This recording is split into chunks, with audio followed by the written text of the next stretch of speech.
Dahulunya, terdapat seorang bendahara raja dan seorang puteri yang mahir berlawan. Pada suatu hari, bendahara raja mengumumkan, sesiapa yang mampu menewaskan anak beta dalam pertarungan akan beta angkat sebagai suaminya dan mewarisi tahta kerajaan ini.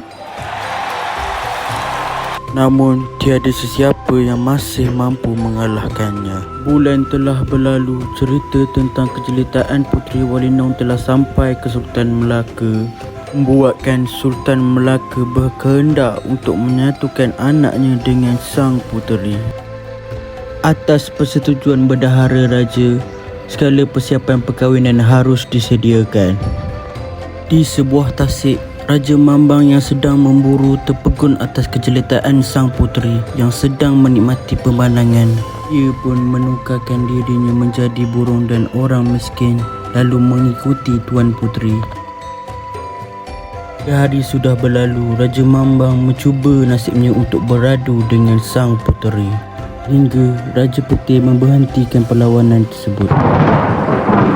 Sudah, hentikanlah perlawanan ini segera dan pulanglah ke tempat masing-masing sekarang. Perkara ini membuatkan Tuan Puteri jatuh pingsan disebabkan hatinya yang selalu berdebar apabila memikirkan tentang Raja Mambang. Tuan Puteri menyiapkan diri untuk mencari raja yang ia cintai tersebut.